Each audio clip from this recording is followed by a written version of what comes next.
Coming up, torrential rain in Texas leads to flash floods. It was basically like a wall of water coming down, and the people were unsuspecting. We're about to rescue two out of the trees right next to the bridge here. And the helicopter hug of a lifetime. I was hugging him, kissing him, and thanking him for saving my life. And later, Units responding. an apartment fire in Pennsylvania forces many to question what is valuable. Anything with a pulse, just get it out. That is the beginning of them rebuilding their lives.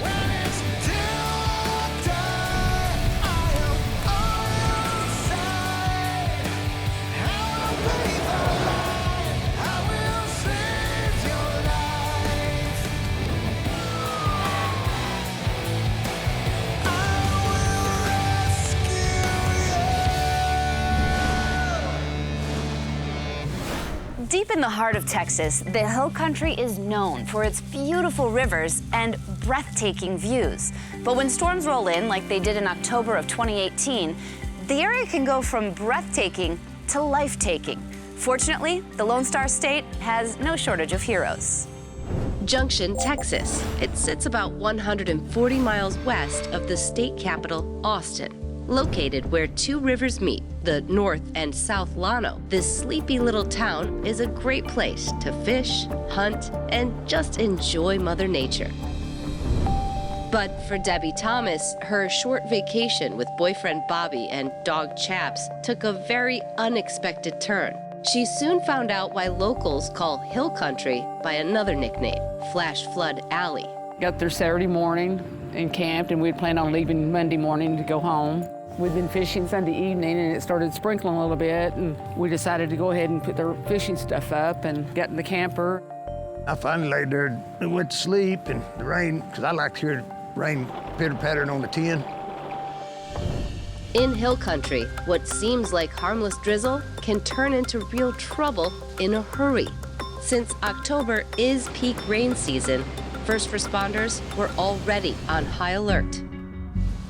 Junction here in particular, we've been getting a lot of rain. They got around an estimated 12 inches of rain in a couple of hours. And with the ground being so wet and not soaking in, all of that rain just drained off into the creeks and the streams and the rivers. And so it was basically like a wall of water coming down, and the people were unsuspecting.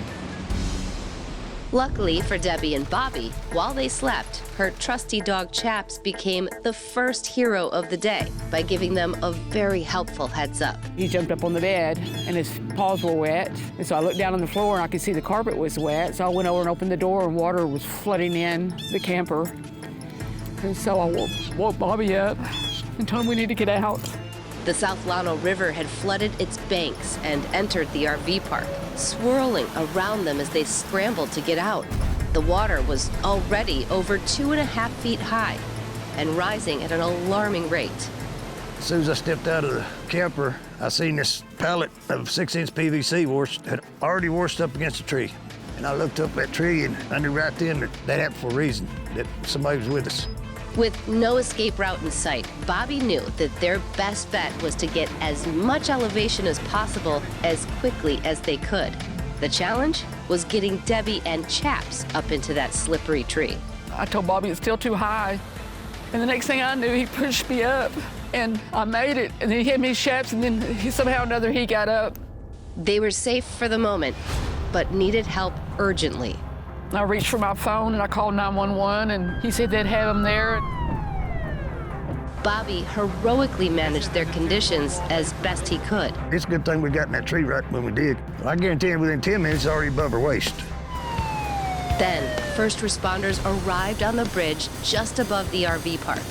With the ferocious current making a water rescue impossible, the rescue workers had to improvise by guiding 2 life jackets on a rope toward the tree. Finally, Bobby reached and got him off. It hadn't one to me, and I got it on, and I had Chaps. He was like just clinging to the tree, bark like a cat. The Department of Public Safety was sending a helicopter to the scene. With the rescue team zooming toward the RV park, the flood victims finally had hope. I could hear the faint distant helicopter coming. It was the best noise I'd ever heard in my life. Despite the devastation and danger around them, the responders thoroughly scouted the area. At that point in time, I'm trying to read the water, see what obstacles could be in there, because if something happens to me, if I get put in the water, I've got to try and figure out an exit strategy. So we lowered the rescue swimmer down into the tree to our first victim, which ended up being an older gentleman, a male. I wanted to get her to Shep first, and he said, no, I'm taking you. So, well, let me get Shep's then, because I was worried about Shep's not being able to go. I was scared to death. And he said, no, we got to go. Before they took off, he turned to me and said, I'll be back for you. I said, okay. And I felt better. We performed what we call a short haul, where we don't bring them all the way up to the door of the helicopter. We just basically take them directly to a safe spot and set them right back down. It was a relief to me. I felt good just hanging in there. It was a good feeling to be out of that tree. There was no time to celebrate.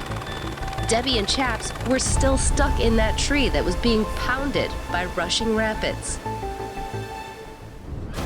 Coming up, when they return to rescue Debbie and her dog, rescuers need some help of their own. I hit a limb that was up above her, and I actually ended up in the water myself.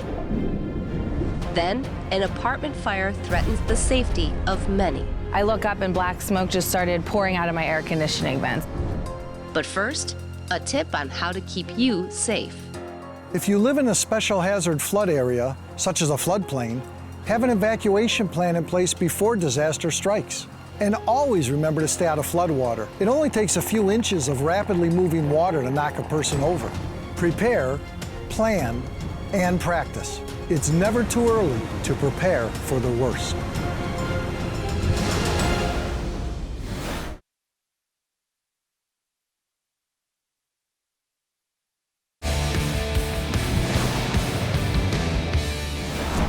When a devastating flash flood rolled into Junction, Texas in October 2018, trapping a couple and their dog in a tree, heroes leapt into action. Pilot Sean Stevenson, hoist operator Jeff Evans, and rescue swimmer Cody Buckaloo had just rescued Bobby Dillon from a tree. Cody was able to get him out of the strop, get back onto the cable, and I hoisted Cody back up, and we went back to the tree for the female. But on the way back to collect Bobby's girlfriend, Debbie Thomas, and her frightened dog, Chaps, the situation turned perilous. Coming down to actually retrieve her, I hit a limb that was up above her, and it knocked me off balance, and I lost my footing, and I actually ended up in the water myself.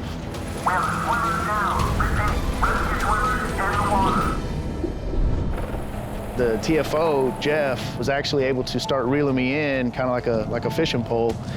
It was coming down estimated 30,000 cubic feet per second. There's no way I can fight and swim against that.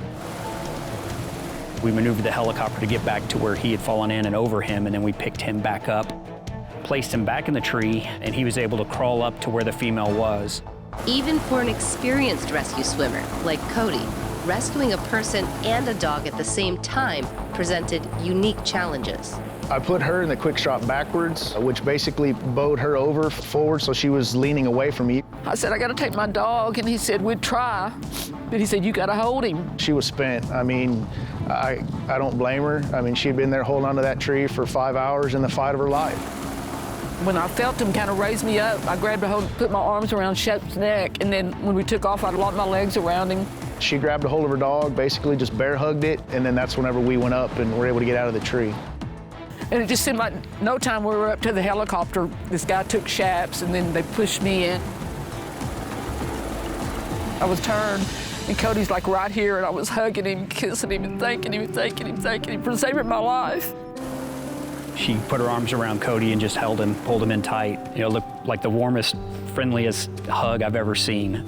And she held him all the way till we got to the ground back at the command post. After 5 exhausting hours in that tree, Debbie gave Cody a hug that lasted nearly 2 full minutes. All I can say is thank every one of the responders and thank Cody for risking his life for ours and everybody involved in it. He just seemed like such a sweet guy, and I just can't wait to meet him in person again and hug and kiss him again. 10 days later, Game Warden Buckaloo returned to the scene of his most memorable rescue, marveling at the damage the flood had done and grateful for his chance to help his community. We train with all of our other search and rescue teammates, and the fact that I can come out and I can help these people go home at the end of the day, that's the best thing in the world. A hero to me is somebody who's got the emotional capacity to help a stranger, while their own families could also use a little bit of help, but they've recognized that that person, that stranger, needs it right now. Coming up, Second, third floor ceiling lift. when a fiery catastrophe ravages an apartment complex in suburban Philadelphia, heroes rush in. Yeah, as soon as we got outside, the entire roof was already up in flames. But first, another disaster safety tip. For many, in case of emergency, it's not as easy to evacuate as some may think. If you fear you may be one of the many who don't have the ability to get out quick in the event of a natural disaster, then contact someone in the community who does and formulate a plan with them to help get you out. We're all in this together, and if danger approaches, no one should be left behind.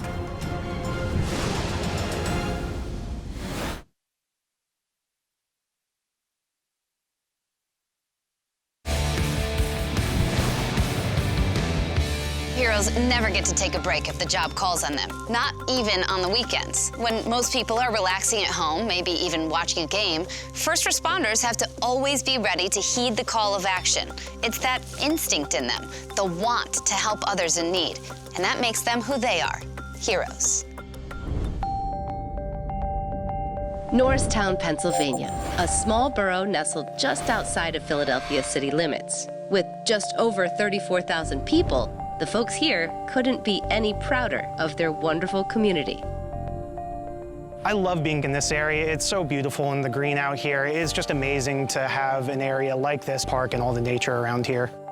It was like any other Saturday. I usually get up, I have a routine, I clean, I do laundry, I get all my dry cleaning together. I was the only one who decided on this apartment. We had seen few other apartments, but I liked this one better than any others. So we moved here and we were happy. We were really happy till that day. But soon, and in a flash, everyone's lives would change. I went into the kitchen and I just smelled this overwhelming sense of burning. And I'm going, wow, like something's on fire, something's on fire. And I look up and black smoke just started pouring out of my air conditioning vents.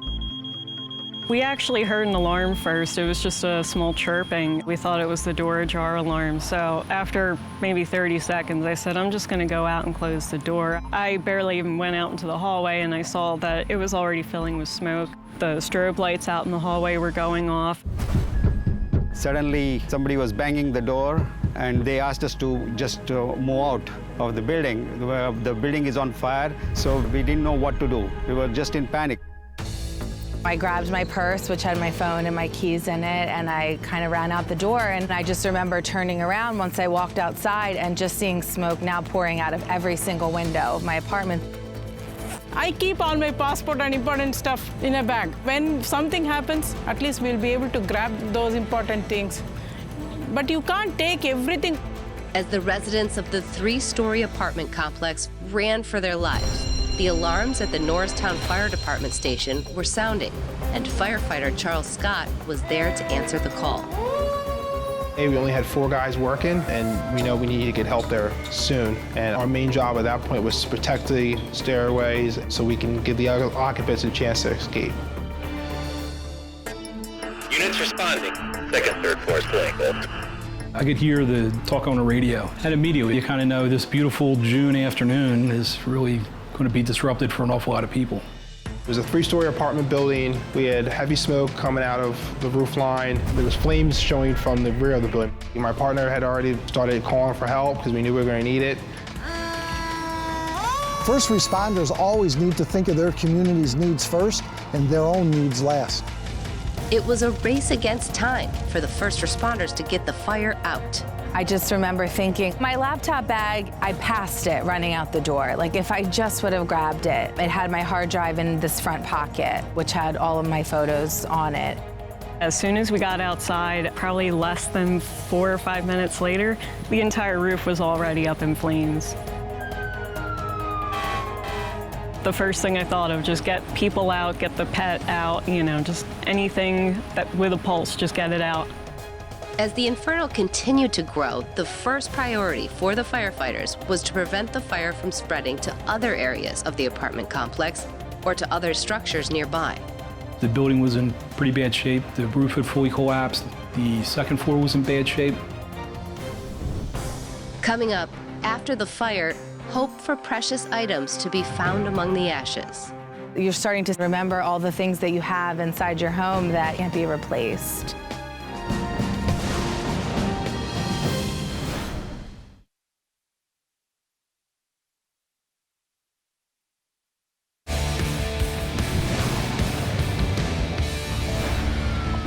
After responding to a 2-alarm fire at an apartment complex outside Philadelphia, the Norristown Fire Department had hoped they would be able to beat back the flames of the fast-moving fire. But with one section of the building engulfed in flames, the fire department turned its attention from extinguishing the fire to preventing it from spreading. The firefighters needed to contain the fire within the structure, making sure the burned walls collapsed inward instead of falling indiscriminately, potentially causing the fire to spread. Thankfully, there was a crane that could handle the job. The fire department had made a request through us to get a machine out here that was capable of pulling down the burning walls. We're on top of a huge hill here, so you don't want anything burning to fall into the woods with the buildings below. It took about an hour to get the fire under control, which doesn't mean it's out. It means that it's surrounded and it's not going anywhere. Now that the fire department had gained the upper hand on the inferno, the focus quickly turned to recovery. We secured a building to make sure nobody could break in or go inside and get hurt. We put a perimeter fence around it if the area is disaster like this one. We kept on coming back, and they said that until the place is deemed safe, they would not let us in. Residents who have experienced a loss, they're clearly restricted from going back in right away to see what's salvaged in their properties.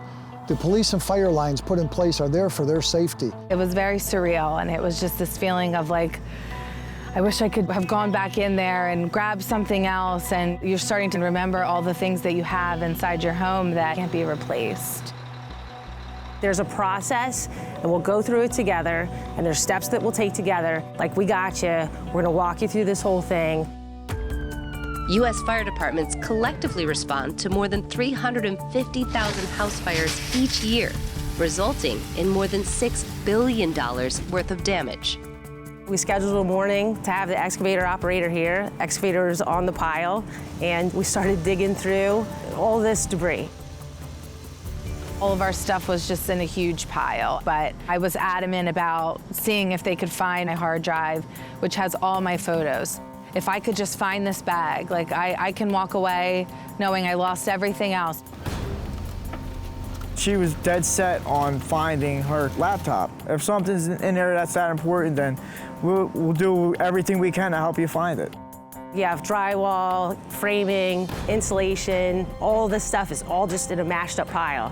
But we pulled out the bag and it was soaking wet. And I grabbed it and I immediately opened the zipper and I saw that the laptop was just totally damaged and waterlogged. But in this front pocket, I opened it and it was bone dry. She was ecstatic. She's like, I couldn't believe it made it. It was just exciting to see somebody so happy, you know, to have one thing out of their apartment. I still have to see if it works. So I took it home and I plugged it in, and sure enough, it worked. I felt like I could close the door and have a little bit of closure and walk away knowing like I got something that I can't replace. Lauren's family photos weren't the only things that were able to be recovered from the devastating fire. We weren't really expecting anything. So when they said, hey, does this passport belong to anybody? And oh my goodness, that's mine. And I was also able to get a sweater that my girlfriend Gwen had given me early on in our relationship that was just really special to me. So to be able to find that with almost no damage, I mean, we just took it to a dry cleaner and it's as good as new. It's an incredible feeling to give somebody back one of their possessions that means so much to them. Gwen's experience in this fire is something that she intends to pass along. We've always done fire drills at school. Having to teach all the rules to my students, like leave your books, just make sure your classmates get out, make sure you get out. Going back to school this fall, I'm gonna make sure to reiterate that. There's one common thread, that the best of people is coming out in the worst of times. And that's America.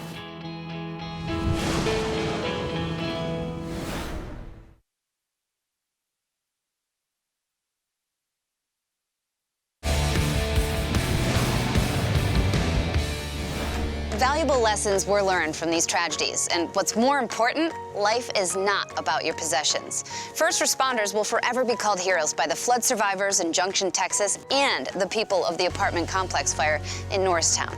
For that, we're all so thankful for their commitment to help those in need. I'm Ginger Zee. Thanks so much for watching.